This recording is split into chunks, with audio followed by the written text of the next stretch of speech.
foi só uma consulta, mas mostra que ontem mesmo os caras já estavam, estou dando essa informação da consulta, não que seja tão relevante, mas mostra que os caras já começaram a se mexer menos de 24 horas depois do jogo contra o Palmeiras com as duas lesões. Fala, nação, sejam muito bem-vindos ao Flamengo Informe. Agora vamos acompanhar as últimas novidades sobre o Mengão, como a imprensa vem repercutindo o futuro do Flamengo nessa temporada. Isso porque no último jogo contra o Palmeiras, o Mengão teve duas baixas importantíssimas. A primeira delas, na verdade, foi o lateral Vinha.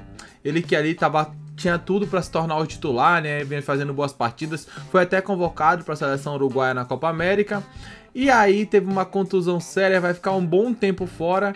Porém, pior que isso foi a contusão do Cebolinha, que nem sequer atua esse ano. Voltará apenas ano que vem. Uma contusão séria ali do Cebolinha, né? Então com isso o Flamengo vai ter que buscar alternativas. Tem que ir ao mercado, tem que trazer um novo lateral esquerdo, tem que trazer um ponta ágil. Eu vi muita gente falando no nome do Michael, né? Que o Michael seria o nome exato, o nome essencial, que ele seria o cara. E concordo plenamente. É claro que o dinheiro que o Michael pediu pro Corinthians é um dinheiro que eu acho muito alto. Se eu não me engano, foi mais de 2 milhões de salário.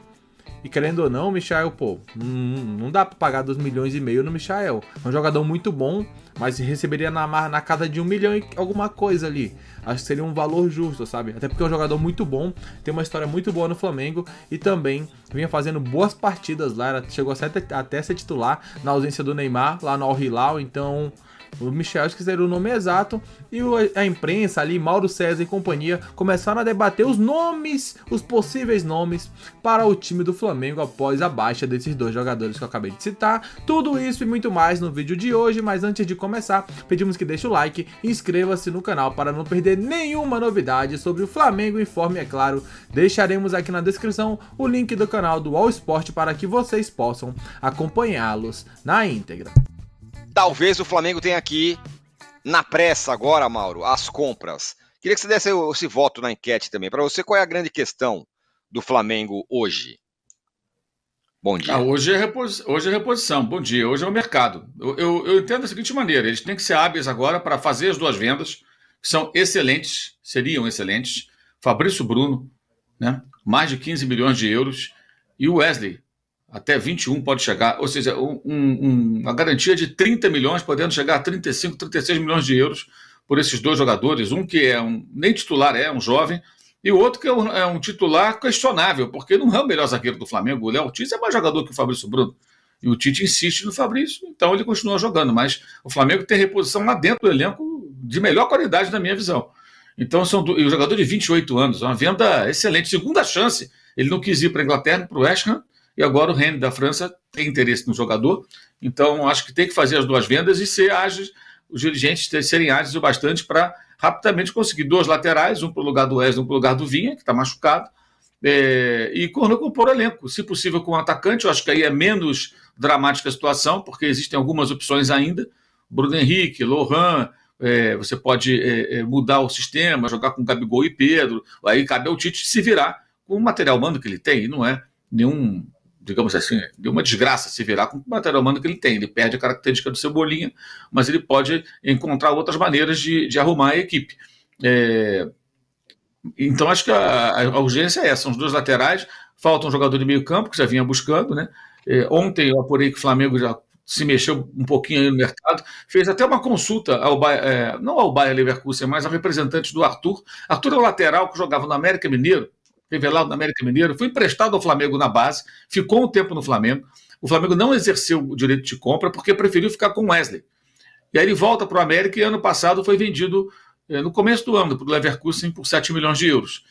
Foi campeão alemão, né, porque faz parte do elenco, mas sofreu uma lesão, ficou um tempo aí afastado, mas não existe a intenção do jogador de sair da Alemanha. O Xabi Alonso, que é o técnico, parece gostar bastante do futebol dele, então foi só uma consulta, mas mostra que ontem mesmo os caras já estavam, estou dando essa informação da consulta, não que seja tão relevante, mas mostra que os caras já começaram a se mexer menos de 24 horas depois do jogo contra o Palmeiras com as duas lesões.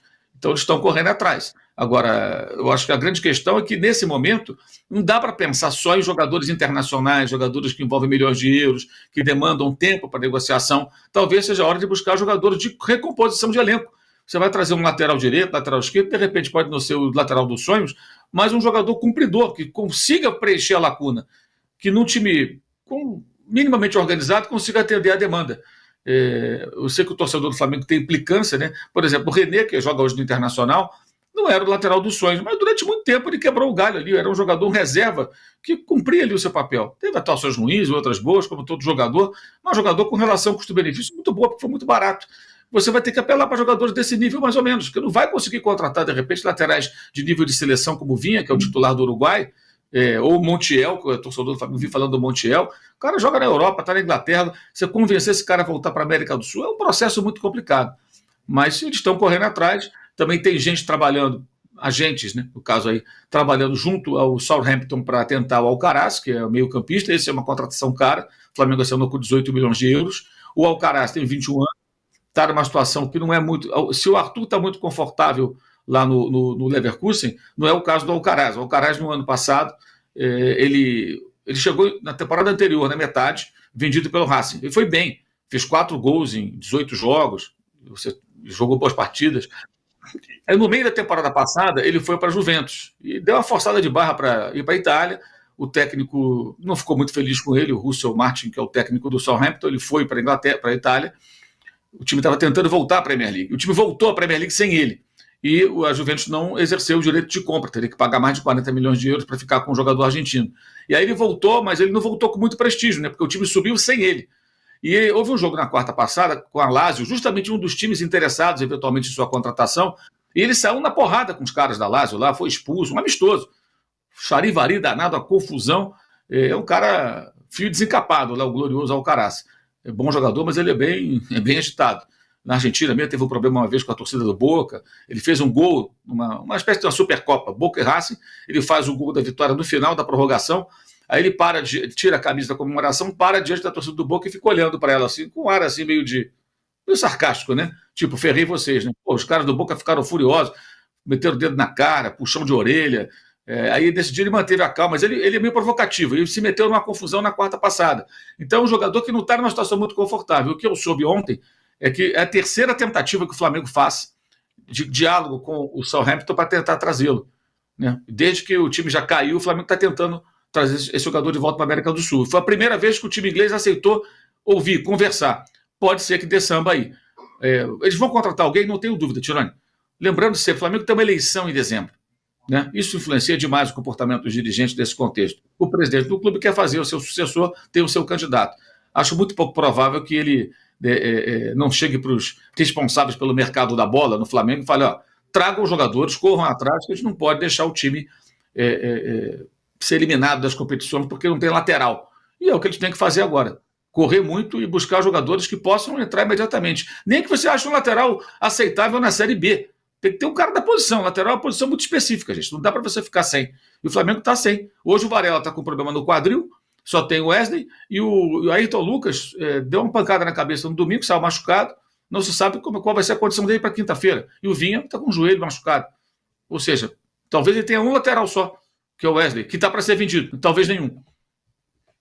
E lateral, o Mauro falou bem, ô Danilo, talvez a posição mais difícil que tem, né? Quem tem, se agarra ali a ele, porque é a posição talvez a mais difícil do futebol hoje, todo mundo procura lateral e aí deu azar também, né?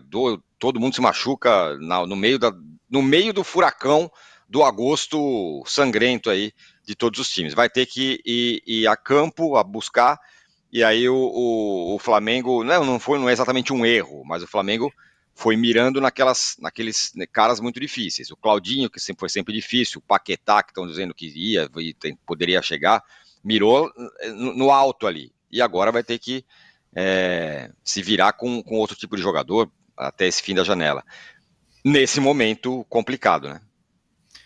Pois bom dia a todos, mas é que assim, né, lá atrás, quando o Flamengo estava mirando esses jogadores, esses problemas, eles estavam longe de acontecer, e a gente vai pensar, o Flamengo, ele é o time que estava ainda tá, né, ajeitado e estava precisando de algumas peças de reposição, meio que de luxo, digamos assim, né? Não é que era uma extrema necessidade no caso do Claudinho, claro que tem poucas opções aí por Arrascaeta, ainda mais com o Lohan um pouco encostado, mas dava para a gente ver o time do Flamengo sendo um time candidato às 3 frentes, mesmo sem a chegada eventual do Claudinho ou do Paquetá.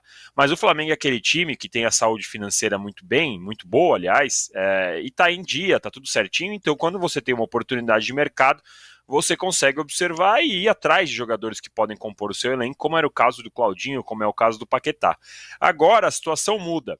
Muda porque, como você disse, tem a urgência da lesão do Luvinha e do Cebolinha. Para esse jogo especificamente de quinta, não vai dar tempo de contratar, mas além de não ter o Cebolinha, já não tem o Bruno Henrique, porque ele está suspenso também. Então o Tite vai ter que dar algum jeito ali para esse jogo de quinta. E aí o Flamengo, justamente por ter essa saúde financeira em dia, por estar bem organizado, não pode se dar o luxo de falar, não vou buscar ninguém. Porque ele se organiza e ele busca essa organização o tempo inteiro para, quando precisar, ter esse poder de fogo no mercado. E aí é como disse o Mauro, um clube bem organizado, um clube que está estruturado, ele já tem na sua visão ali plano A, plano B, plano C para urgências.